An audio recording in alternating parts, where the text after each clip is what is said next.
So today I'm filming part 2 of my series, The Anatomy of a Deck collection. I'm trying to understand the whys behind the decks that I own, probably just to help me in the future deciding if I need more decks or if I need to get rid of decks, to know the whys behind the ownership of my decks. So today I'm looking at the decks I always grab, the always grab decks. So these are my 10 categories for my always grab whys, the reasons why these decks are always in use. The first category I discovered is storage matters. My most grabbed decks are often in my sacred spaces, definitely not hidden away in bags. The Crow Tarot is the first one I want to talk about. This lives on my Morrigan altar upstairs, and this is what I use for ongoing conversations with the Morrigan.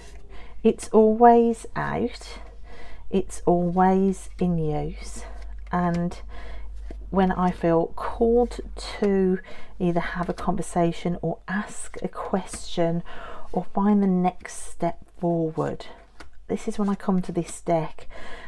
This is how I work with deity and tarot together. So it might be that I am out driving and I see a field of crows lift off and I feel a Morrigan energy around me. That's when I'll come home and I'll pull this deck and I'll ask why was my attention grabbed?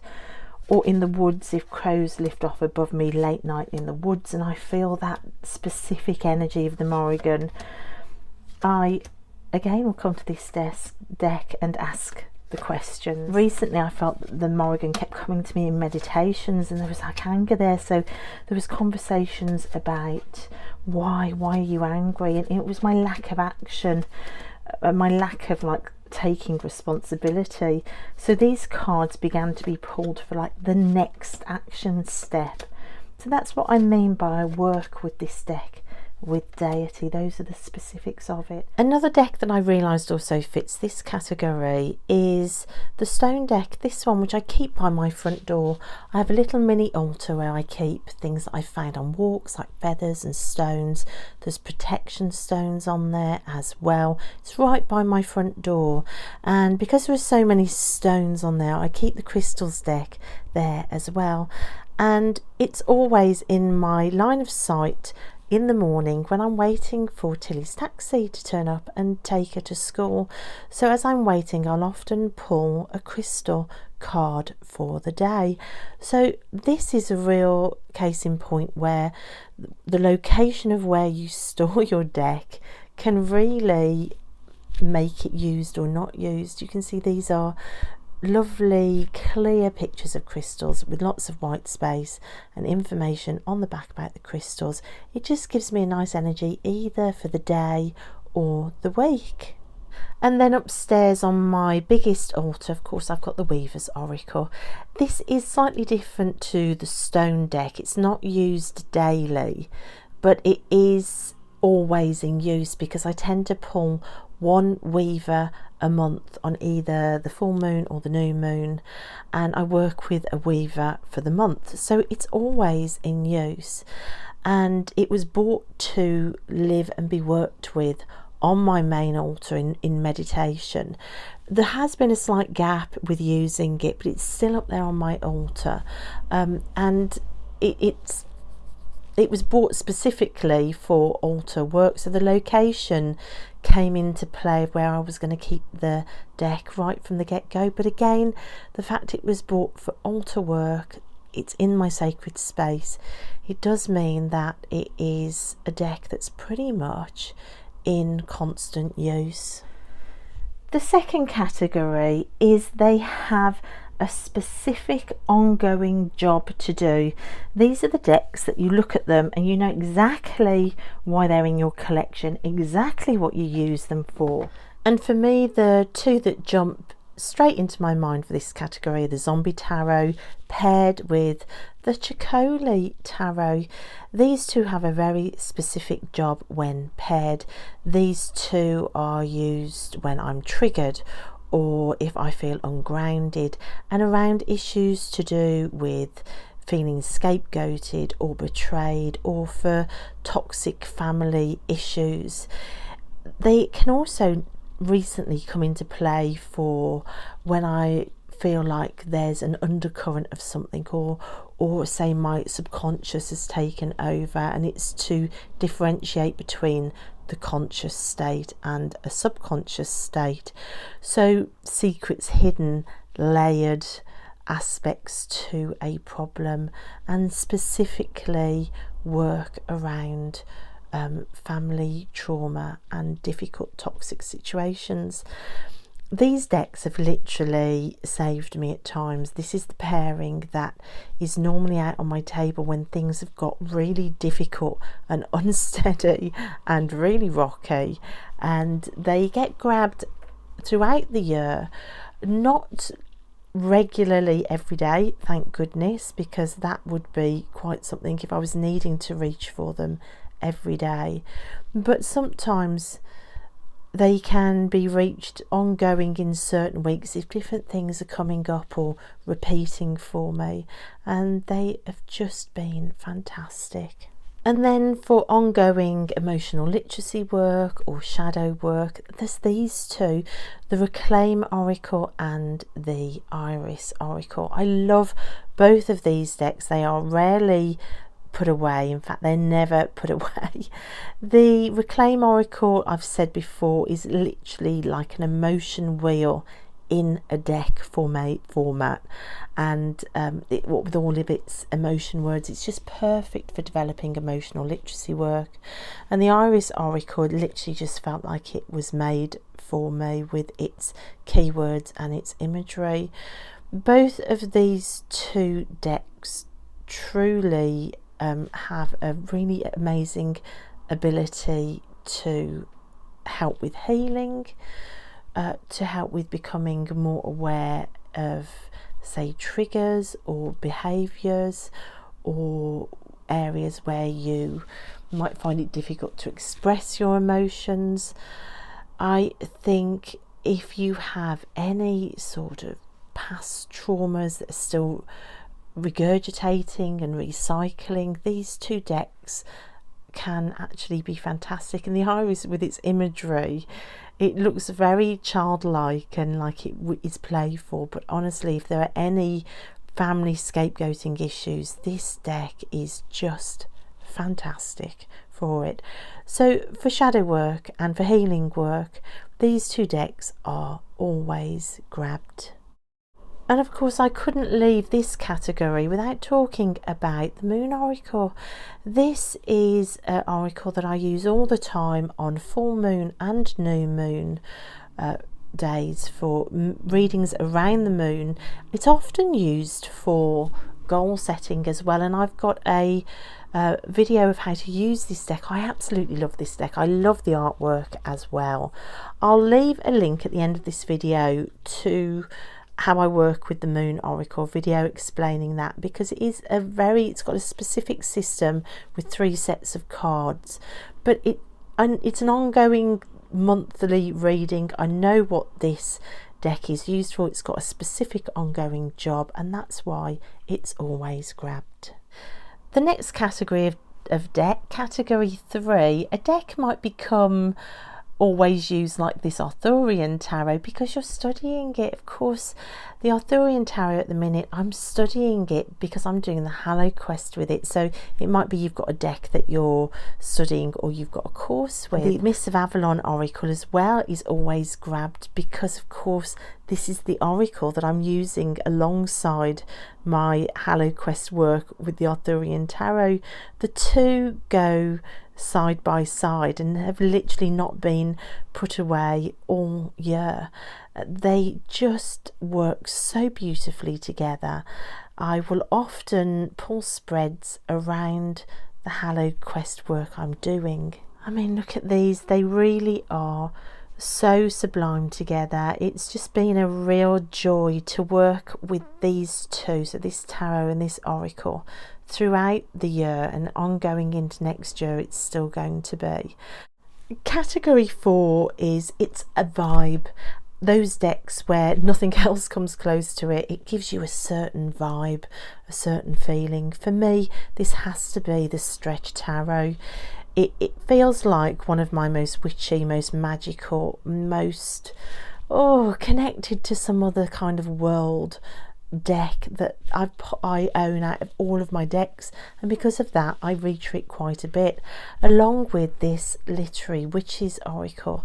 The two together or separately or with anything else are just a vibe. It was the Stretch Tarot that came out with me to visit Margaret's house. If you haven't seen Margaret's house video, I'll leave that linked as well at the end. And no other deck seemed to be fit for that purpose.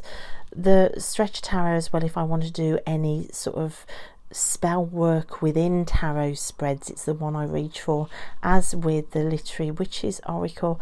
Sometimes if something is just confusing and I need to step outside the box and look at it from a completely kind of quirky angle, again these two decks as well will throw that sort of viewpoint into the mix, a brand new way of looking at things. They're definitely a vibe, and therefore I grab them often. Category 5 is for decks that feel like home. Sometimes you just want the comfort of the familiar, something that literally feels like everything you know, the things around you, it feels like coming home. For me, this is the Witch's Wisdom Tarot. This is why this is always grabbed for, and it's never really put away. And also a new addition to this category for me is the Seed and Sickle Oracle, which it feels like stepping out into my garden. I recognise the flowers, the plants. In fact, both of these decks look like places I walk on the regular. It looks like the ocean at my caravan. It looks like garden birds. It looks like the fields and the woods I walk and the things I want to grow and the animals I see in hedgerows. It feels like home, and there is, I think, a real comfort to that when you're working with tarot decks and oracle decks. So sometimes I think a deck can become really used and really popular in your collection because there is a familiarity to it. It's a feel like home deck. Category number 6 is It's Easy, a deck that you reach for often just because you know it's really easy to use. It's not going to melt your mind trying to work out what the message is. It's really self-explanatory when you lay the cards down. It is an easy deck to decipher. The messages are clear. I think sometimes we're not in the mood to study a spread or to study a reading or to even study a deck. We just want a quick message given to us clearly. We might be tired, we might be feeling overwhelmed with the situation. You don't want to try and battle the meaning of a deck. For me, the Light Seers is one of these decks that's always out because I find it so easy to read with. It offers up its message with no fight at all, and therefore it's always grabbed. And a similar deck for me in this category is the Forest of Enchantment Tarot. I also find this deck similar to the Light Seers. I find it incredibly easy to see really clear meanings in it. It's one of those decks for me that just throws up the conversation and the answer and the possibilities without a battle or confusion. It's just the message is just immediately presented in front of me, and therefore this also is a deck that I grab often. It's an always grab deck. And of course this one makes me smile. I never thought I'd be saying that the Rider-Waite original deck would be my always grab, but it is. I recently got sent this yellow box deck, and this changed the world of Rider-Waite decks for me. I love using this deck so much, and it has made it a deck that I always grab. And it's easy, isn't it? The Rider-Waite is what most of us learn with, and those images are seared on our brains. I've heard other people say that when they're using other decks, they'll often do like a two-step in their head. They'll imagine what the card is in the Rider-Waite to clarify the meaning for them of a different deck imagery. Whereas you've taken a step out of the process if you're already just working with the Rider-Waite. There's no need to kind of transfer that double step imagery in your head. It's literally the imagery in front of you, and for that I think it is really easy work to get a really clear reading from the Rider-Waite. And this yellow box Rider-Waite, oh my goodness guys, I love it so much. Category number 7 is for when you need a hug, for when gentleness needs to be called into your tarot practice. So these are the hug decks. There are days where I just can't risk being pushed any harder by my tarot deck, and I just want something gentle, loving, motherly energy. So my Mary Oracle here is just really fits into this. This sums up this category for me perfectly. This is the deck that I reach for when I literally feel like I need to sit in a loving mother's lap and just rest and be comforted and loved. To receive gentleness, a hug. It's a hug deck. So this Mary Oracle is really important to me. Also the Margaret Peterson deck is another one of these decks. It's got the most extraordinary little white book with it that is just so gentle and healing and wonderful, and it really does feel like a hug. So the Mother Mary Oracle, the Margaret Peterson Tarot. Also, I think I probably could have put in the Gentle Tarot as well. That's another one for me that just feels like that sort of warm, gentle hug when gentleness is needed. So these are key decks for me that aren't put away, and they're always grabbed because they're so lovely and they're so gentle. But sometimes you don't need a hug, you actually need a kick up the bum, and you know you do. And for me, this is where the Thoth Tarot comes in, and I love to pair the Thoth with the Inner Child cards of Fairy Tale Tarot. These two would seem like unlikely bedfellows, but the pair of them work together brilliantly for those times where I just need it given to me straight, and if I'm feeling stuck, if I know I'm procrastinating or not doing what I should, these decks give me a good old kick up the bum. And I'll often not pull the Thoth without pulling this deck too. They are a bit like the Chicoli and the Zombie for me. They kind of have joined together, and the Thoth wasn't at all pleased when I first paired it with this deck, but now I think you can see they just look so brilliant together. So they're not really ever put away, they're often grabbed for, because I often need to kick up the bum, to be honest. Category number 9 is that it's talkative. So like Tarot of the Sweet Twilight for me was my first really talkative deck. I often say it's my first soul deck. There are some decks where you use them and you just can't get anything from them. These are the exact opposite of that. They're decks that just won't shut up. And the soul cards as well, I think because the soul cards is intuitive, I think that's incredibly talkative too, because it just keys into what's already going on in your mind, and I have a very chatty mind. I have to laugh at the soul card that's out at the minute on my desk, a person hiding under a bush, because all week my son has been teaching me to play Fortnite, and all I've been doing is hiding in bushes all week. So when I pulled a card with the person hiding in the bush after a whole day of doing nothing but that on Fortnite, I just had to laugh. It literally just keyed into the actual reality of what I'd done all day. So these two, they're chatty, they'll talk to you about anything, whether that be hiding in bushes in Fortnite and coming third doing that, hello, or the deeper issues of life. These two have always got something to say about it. They are chatty and talkative. I love them both dearly, and that's why they belong in my always grab deck section of my deck collection, and that's the reason why they're chatty and talkative. And the last category of decks is category number 10. They're passion linked. They're decks that are linked to some other sort of passion. And for me, of course, I had to bring out the Tarot Avatar. I have a passion for art. I am a trained artist, always loved art. And in particular, I've always loved the art and story of Frida Kahlo. So it's linked to another passion in my life, and I think passions piled on top of each other mean that it is going to inevitably turn into a deck that you're naturally going to want to keep reaching for.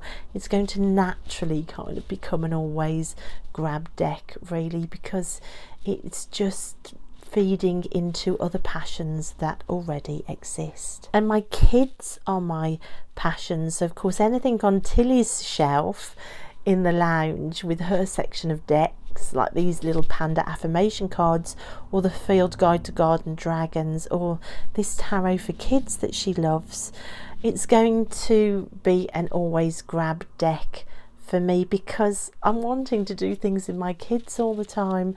These decks get used virtually every day. I'm always grabbing them before school to do with the kids, and I think even if the kids get bored of them, they're going to be decks that remain special for me, because I'm passionate about my kids. I'll never put these away in a drawer and forget about them. They're passion linked. It might be that it's a deck that's linked to stories that you love, like the Hobbit Tarot. Also, I've got the Raven's Prophecy Tarot, which is linked to books that I adore. I think that can make it be a deck that you always grab as well. For me, the Hobbit is really in use at the minute, this Hobbit Tarot, which I love. And it's also linked to my passion for my kids, because me and my middle daughter Poppy, we both share a love for the Lord of the Rings stories and the Hobbit, and we frequently sit and have a movie night where we'll watch all the Hobbit trilogy of movies together, just me and Poppy. We've watched them so many times now, it's countless the amount of times we've watched them, and it's like a special time together. So this deck on more than one level is passion linked for me, and because of that I grab it often. I love it. It also makes it more understandable. It makes it easy to read because I know the stories so well. It's a passion. So I think when decks become passion linked to other passions, they can become always grab decks.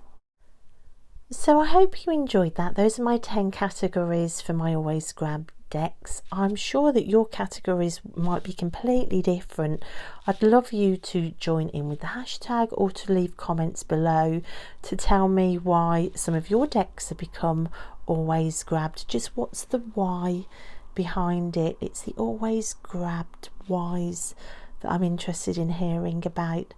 So thanks so much for watching, guys, and I will see you next time.